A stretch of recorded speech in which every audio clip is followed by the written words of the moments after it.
हमारी सुनो news channel के सभी दर्शकों को हमारी ओर से नमस्कार, सत श्री अकाल, आदाब। आप देख रहे हैं हमारी सुनो न्यूज़ चैनल। देखिए ये आगे की खास खबर। संगत ਨੂੰ ਬੇਨਤੀ ਹੈ कि गृह मंत्री साहब ने संबोधन करना, कृपा करके चलते जाओ, मत्था टेक के रस्ते में कृपा करके कोई ना खड़ो। बहुत बहुत धन्यवाद। गृह मंत्री जी बादल साहब ਨੂੰ ਸ਼ਰਧਾ ਦੇ ਫੁੱਲ ਭੇਟ ਕਰ ਰਹੇ ਆ, ਫਿਰ ਸਟੇਜ ਤੇ ਆ ਰਹੇ ਆ। आओ ਉਹਨਾਂ ਦੇ ਵਿਚਾਰ ਸੁਣੀਏ।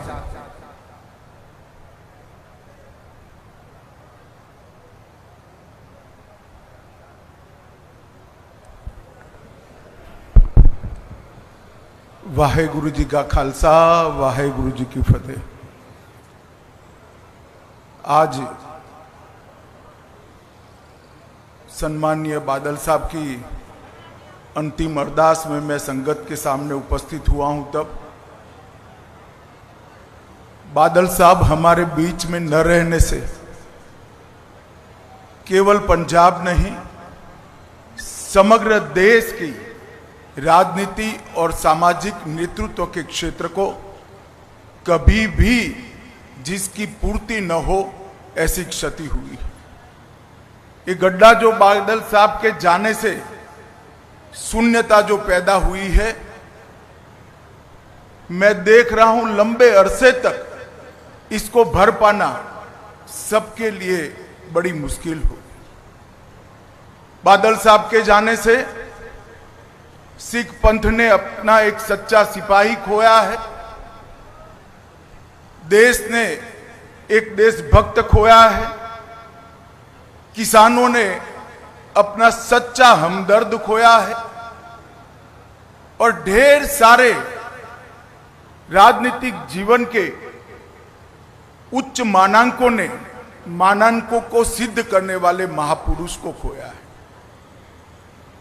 इतना लंबा सार्वजनिक जीवन, 70 साल का सार्वजनिक जीवन के बाद व्यक्ति चला जाए और पीछे कोई भी दुश्मन न हो, ऐसा अजात शत्रु जैसा जीवन बादल साहब के बिना कोई नहीं जी सकता। ये मेरे मन से मैं मानता हूं। मैं अनेक बार बादल साहब को मिला हूं, जब भी मिला कुछ सीख पाकर गया, जब भी मिला चेतना प्राप्त कर गया। इन्होंने हमेशा सच्चा रास्ता दिखाने का प्रयास किया। दल तो हमारे दो अलग थे, परंतु हमेशा उन्होंने वो ही कहा जो मेरे दल के लिए भी सही था। इतनी पारदर्शिता के साथ राजनीतिक जीवन में सलाह देना ये महामानव के सिवा कोई नहीं कर सकता। पंजाब के लगातार विधानसभा में रहने वाले सदस्य, सबसे ज्यादा रहने वाले सदस्य बादल साहब रहे। सबसे ज्यादा चुनावी राजनीति में भारत में जनप्रतिनिधि रहने का रिकॉर्ड भी बादल साहब का है। 5 बार पंजाब के मुख्यमंत्री बने, और मैं रिकॉर्ड के आधार पर कह सकता हूं, नए पंजाब की नींव डालने का काम श्री प्रकाश सिंह बादल ने किया। सरदार प्रकाश सिंह बादल के जाने के साथ ही भाईचारे का सरदार चला गया।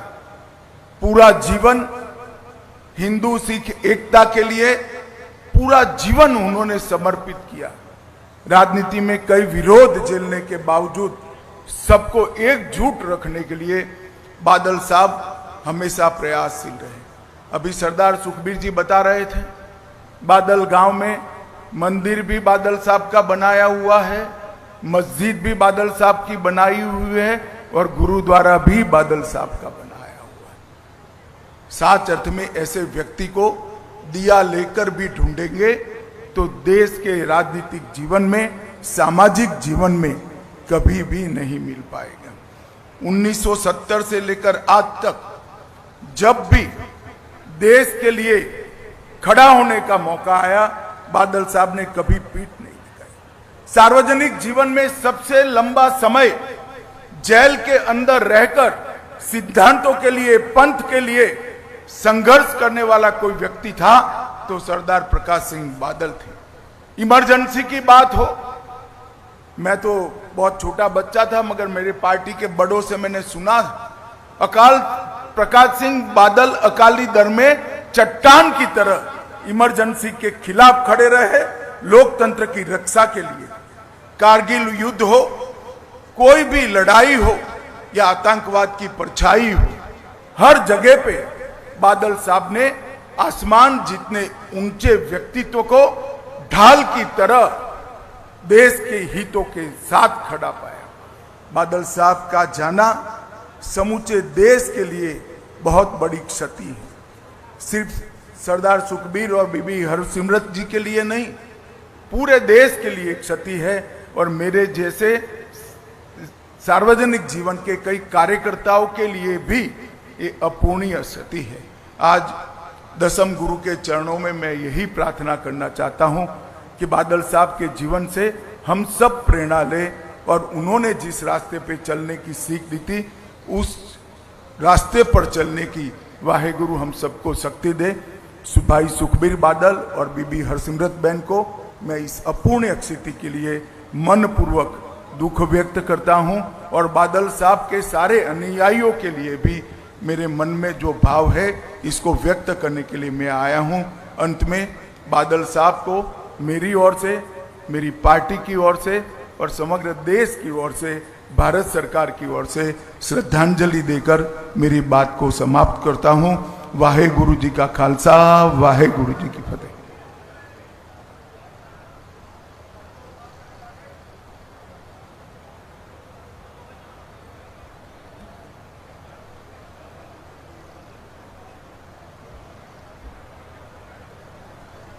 बहुत बहुत धन्यवाद है देश के गृह मंत्री अमित शाह जी का, जिहड़े बहुत वड्डियां गल्लां जिहड़े सरदार प्रकाश सिंह जी बादल साहब की शख्सियत के संबंध दे विच करके गए ने, क्योंकि उन्होंने जरूरी रुझेवें सी, इस करके उन्होंने पहला बुलाया गया। पर हाले बहुत वड्डियां शख्सियतां होर इत्थे हाजिर नहीं। श्री अकाल तख्त साहब के जथेदार साहब ने सब तो अखीर के उत्ते संबोधन करना, इस करके संगत नूं बेनती है कि कृपा करके बैठो। मैं उन्होंने